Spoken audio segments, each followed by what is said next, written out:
America ने भारत को बराह Trump ने बराह रास्त धमकियां दी, लेकिन भारत ने किसी भी धमकी को खातिर में नहीं लाया। और अभी जो गुफ्तगू की है जयशंकर ने, जो कि फॉरेन मिनिस्टर हैं भारत के, जब से डोनाल्ड ट्रंप ने धमकी दी है कि मैं आपके ऊपर टैरिफ लगा दूंगा, आप देखिए भारत की जो स्पीड है पार्टनरशिप्स की वो तेज हो गई।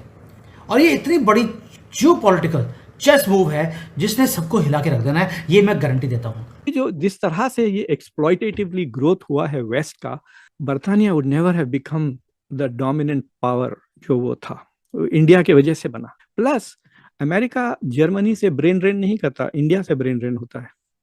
तो Ireland went from being the poorest country in Europe in the 1990s to the richest country in Europe, and the reason for that is Indian. Nikki Haley ने ट्रंप प्रशासन को सख्त चेतावनी दी है।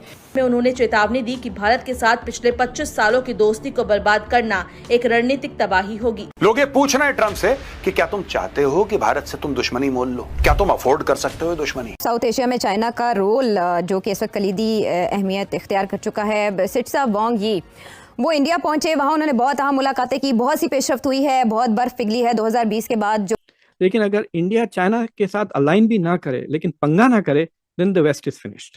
अमेरिका ने भारत को ट्रंप ने बराह रास्त धमकियां दी, लेकिन भारत ने किसी भी धमकी को खातिर में नहीं लाया। और अभी जो गुफ्तगू की है जयशंकर ने, जो कि फॉरेन मिनिस्टर हैं भारत के, तो इस सूरत हाल में सिर्फ बात कर लेना वो जो है वो भी एक बहुत बड़ा पहाड़ लग रहा है। आप हिस्ट्री द सेकेंड लास्ट 250 है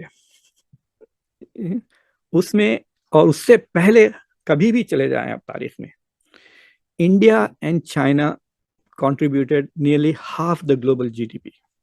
तो यूरोप वगैरह ये सब एक न्यू डेवलपमेंट हुए जो पिछले 200-250 साल में। आप 757 से ले लें आप, जब से ईस्ट इंडिया कंपनी ने भारत पर कंट्रोल किया है।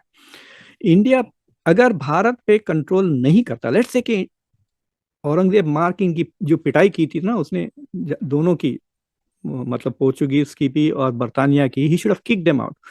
अगर भगा देता इंडिया से और वो इंडिया पे कभी कॉलोनाइज नहीं करते, तो आई कैन गारंटी यू कि बर्तानिया would never have become the dominant power जो वो था, इंडिया के वजह से बना, because of India population. India से मतलब जो ग्रेटर इंडिया है, अखंड भारत जो पूरा उसी के अंडर था ना, बर्तानिया के अंदर। तो लेकिन मैं बात ये कह रहा था कि ये एक छोटा सा पीरियड है जिसमें यूरोप ने बेसिकली जो आज के ग्लोबल साउथ कंट्रीज है उनको लूट कर अमीर बन गए। इंडिया चाइना किसी को लूट कर अमीर नहीं बने थे, they became rich on their own, and that was the story of all. मतलब they used to conquer and all, वो तो चलते ही रहता था, बट ऐसा सिस्टमैटिकली जिस तरह से यूरोप ने लूटा है ना ग्लोबल साउथ को। देखिए स्लेवरी भी हर जगह प्रैक्टिस हुई, लेकिन अमेरिका में इंडस्ट्रियल लेवल पे प्रैक्टिस हुई, इसलिए वो लिटरली प्रोड्यूस करते थे स्लेव्स को। सो ये जो जिस तरह से ये एक्सप्लॉइटेटिवली ग्रोथ हुआ है वेस्ट का, उसकी ज्यादा से ज्यादा मैं आपको बताता हूँ कि और 40-50 साल, and that is only if India allies with the west against China, तो ये वेस्ट चलेगा। लेकिन अगर इंडिया चाइना के साथ अलाइन भी ना करे, लेकिन पंगा ना करे, then the west is finished without, because India के पास अब 100-200 मिलियन ऐसे लोग हैं जिनकी lifestyle is European level lifestyle आ गई है। जो 90% गरीब हैं, बस 10% तो अमीर है ना। तो 10% इज अगर ले भी लें तो वो 150 मिलियन हो जाता है, which is twice the size of Germany. तो it's a big market. So imagine कि अगर वेस्टर्न कंट्रीज इनको बेच सकते हैं, इनके साथ रिलेट कर सकते हैं। प्लस अमेरिका जर्मनी से ब्रेन ड्रेन नहीं करता, इंडिया से ब्रेन ड्रेन होता है। ठीक है, so there is a lot of things that the west is getting, not just. भाई मैं आपको एक बताता हूँ, मैं गैले नाम के एक शहर में गया था इन नॉर्दर्न आयरलैंड में, आयरलैंड मुल्क में। तो मैं रात को 3 वो शैनन से, it's a very nice restaurant that serves breakfast. मैं सामने रोड क्रॉस करके उसमें गया तो गैस क्या, सारे देसी बैठे हुए हैं आयरलैंड में ये। और मैं 10-12 साल पुरानी बात कर रहा हूँ, जब आयरलैंड गरीब मुल्क था।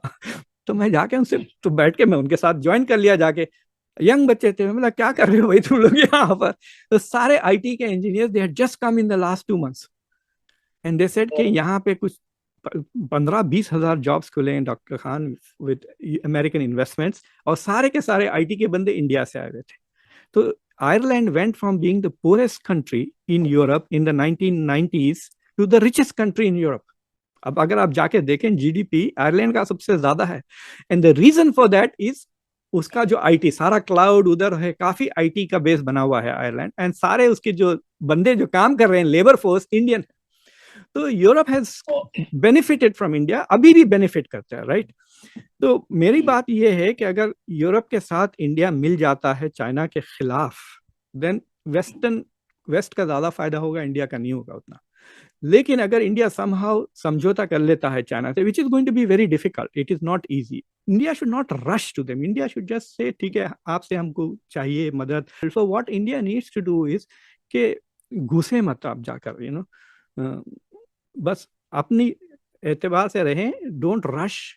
ये जो रश टू डेवलपमेंट जो है, थोड़ा सा ठीक है, विकसित भारत 2050 में हो गया तो क्या प्रॉब्लम है आपको? अगर इज्जत से आप 2050 में पहुंच गए विदाउट डूइंग चमचागिरी of one of the superpowers, then what's wrong with it? So I think India needs to maintain equidistance की जो पुरानी बात जो करते थे ना, तो वो करें, बट रिकग्नाइज के आप you need both, you need the western markets and you need, आपकी सप्लाई चेन में आप बीच में है, China is below and it's like that, whether it is IT services या दूसरे मैन्युफैक्चरिंग। अगर इंडिया को मैन्युफैक्चरिंग हब बनना है दुनिया का, तो कहाँ बेचेंगे? वेस्ट में बेचेंगे ना आप, ग्लोबल साउथ में कितना बेचोगे? कि इंडिया अपना जो रिएक्शनरी तरीके से अपनी फंडामेंटल फॉरेन पॉलिसी बदल रही है, running towards Russia and China, because Donald Trump ने 2-3 बातें कर दी जो आपको पसंद नहीं आ रही है या परेशान कर रही है। I think that should not be the case. जब से डोनाल्ड ट्रंप ने धमकी दी है कि मैं आपके ऊपर टैरिफ लगा दूंगा, आप देखिए भारत की जो स्पीड है पार्टनरशिप्स की वो तेज हो गई, और ये इतनी बड़ी जियोपॉलिटिकल चेस मूव है जिसने सबको हिला के रख देना है, ये मैं गारंटी देता हूं।